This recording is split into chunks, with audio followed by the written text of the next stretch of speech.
everyone, and welcome to the Peacock Diversity Show. My name is Jaazmine Jones, and I'm one of the co-hosts. Today we have an upcoming author and a Grand Rapidian. His name is Terrence Walker. Terrence, tell the audience a little bit about yourself and your book.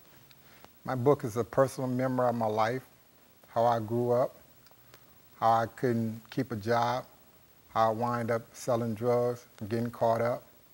And my message is for the teenagers, telling them that education is the key to success and not to try to be a thug or a gangster. All right. Well, that's a good message involved. And who or what inspired you to do the book?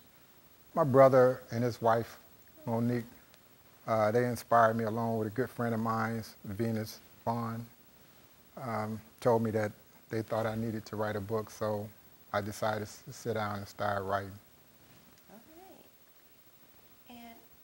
Your childhood like? I had a normal childhood. Did the normal things that little boys did, play sports, break out windows, the normal little childhood things. Never Boy really, stuff. yeah, never really got into trouble as a teenager. You know, my thing was always just go to school, try to get an education, do the best I could, and I love sports. I love sports while I was growing up. That's what I normally did. Oh, okay. What kind of sports did you play? Just everything, or what were you really good at? I was really good. My best sport actually was football, even though I didn't play that. I played that up until the 9th grade. I played basketball up until the 11th grade. I was really good in cross country, running long distance. But my goal was to really be a pro football player, but oh, you got built for it. yeah, but I never reached that goal, though. Oh. Did you ever use drugs? I used drugs one time. That was on senior skip day in high school. Oh. I smoked marijuana. And that's the only time I ever used drugs in my life. I have used alcohol, but not any narcotics. Not any cocaine or heroin or marijuana. Just pills, right. Whatever. All right. How did you get involved with selling cocaine? How did that start? Well, it was actually kind of a strange way I got involved. At the time, I was working at Sam's Bakery, and one day I went over a good friend of mine's house, and he said, "Man, you know, you want to get involved with selling cocaine?" And at that time, I had never even seen a drug in my life at that time. And I told him, I don't know anything about it. He said, well, just keep the drugs for us, and we'll pay you $300 a week. And I thought, $300 a week? That's more money than I was making at the time at Sam's Bakery. So I thought I would be foolish not to take that money.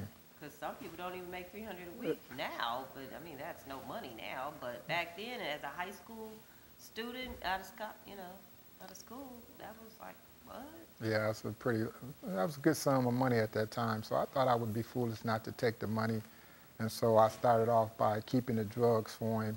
And then that went on to me delivering the drugs to certain people's houses. And I found out from delivering the drugs that, boy, you can get this amount of money for that little bit of drugs. So it eventually led to me going on my own and start selling the drugs myself. Wow. And prior to your possession of cocaine, were you in any serious trouble as growing up, or did you do any time before you went to prison? No, I had never did any time in the county jail. I had never really been in any serious trouble with the law. The only time that I can recall was I believe I had created a disturbance charge once, and that was because I was arguing with a police officer, and I wound up getting creating a disturbance charge. But other than that, I had never been convicted of any crime. 30 days. Never did 30 days, 6 months, 2 days, any a little day. bits, per se. And never did any time. Wow. So, Terrence, can you tell the audience what are some of the things that goes on in prison? You have a situation where the guards, I think it's designed. I think the guards are trained to have it where prisoners have a lot of friction among each other, where, you know, for one thing, you have your own problems when you come in prison. You know, whatever time you got, you're worrying about your family well-being, and then they put you in a room with another inmate that may be dealing with more problems than you're dealing with. So there's going to be friction between you and that individual. That individual may live or do things different than you do. For instance, that person may not want to groom themselves. So you're stuck in a cell with this not very clean person.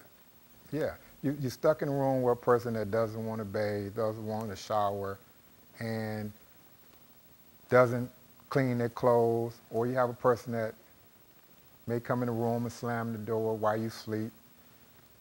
You may have a roommate that plays his TV loud, doesn't wear his headphones, so you may have friction between your roommate, and that's a problem in itself, because you're going through things, he's going through things, and that causes friction. And you're coming into an environment where you have no control. You have no control. They tell you when to eat, they tell you when to go outside, sometimes they tell you when to use the bathroom. Wow, that's deep. In one of your chapters, you talk about you studied law when you were incarcerated? Yeah, and it was a strange way how I started studying and researching law. Actually, it started when I was in quarantine. I was in quarantine for, I think, 25, 30 days. And so we would all talk to each other down the hall or someone next door to you. And one time a guy said, you know, you can read books. You know, you can ask the librarian to bring you books. So I said, okay. Positive, keep your mind going. I want to start reading law books. So I told the librarian to bring me some law books. So the librarian bought me some law books, and I started reading from cover to cover. And a lot of the cases had nothing to do with drug convictions. It would be murder convictions, rape, assaults, you know, different type of cases. And I would read all the cases. So once I got out of quarantine and finally made it to one of the prisons, I started going to the library on a regular basis. And this is what got me into studying law. Oh, okay, so you're curious about how the law worked, or Yeah. just the interesting details of different people's cases? Yes, my goal was to try to get out of there. I wasn't trying to stay for the whole 20 years. So my goal was to learn as much as I could about the law and try to get my conviction reversed. And that was my whole focus. Okay, Terrence, when you were incarcerated and you were studying law, because you basically wanted to get your sentence reduced, so you were thinking, how can I find out, how can I reduce my sentence? What interesting information did you find out? I found out that once you are convicted by a jury or a judge, you only have a 3% chance of getting your conviction overturned in the appellate courts. That means that you appeal to the Court of Appeals, the Michigan Court of Appeals. They are more likely to go along with what the judge handed down or what the jury handed down. Wow. And if you appeal to the Michigan Supreme Court, they don't necessarily have to review your case. Now, I don't want people out there that's looking at this program right now to think that I'm an attorney, because I'm not. I'm just telling you, study law. Not giving you legal advice. And telling you what I found out. So, again, if you are convicted by a judge or a jury, you only have a 3% chance of your conviction being overturned. If you get sentenced and you get 10 years, 20 years, or whatever the sentence may be, you only have an 8% chance that you be remanded back to the circuit court for a re-sentence.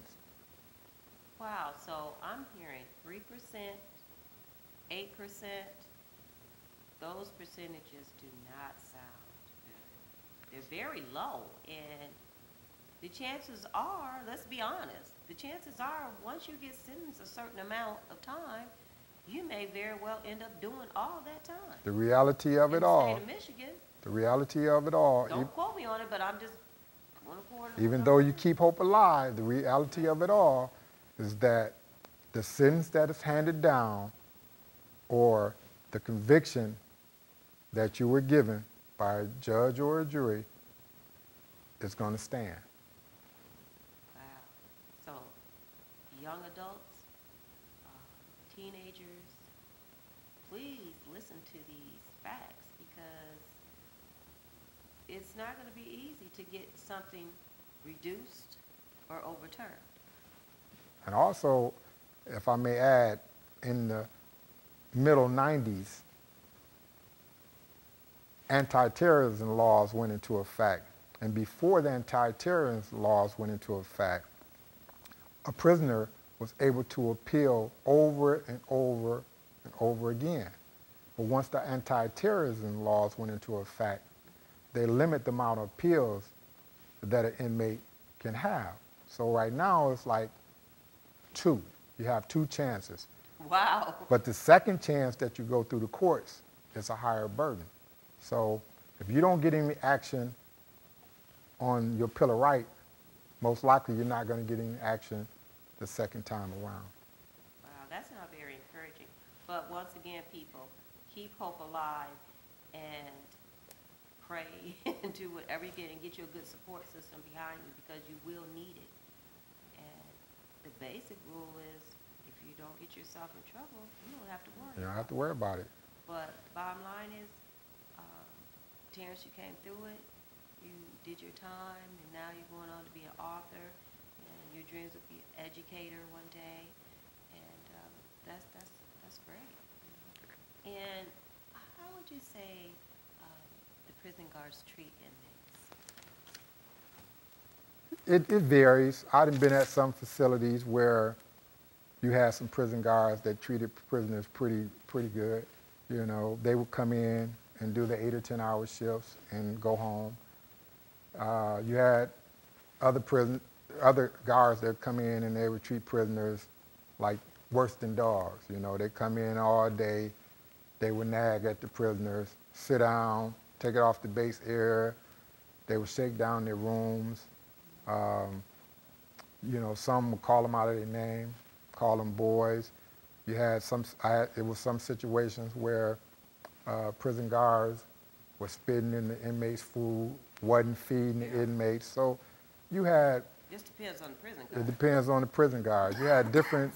You had different guards that did different things.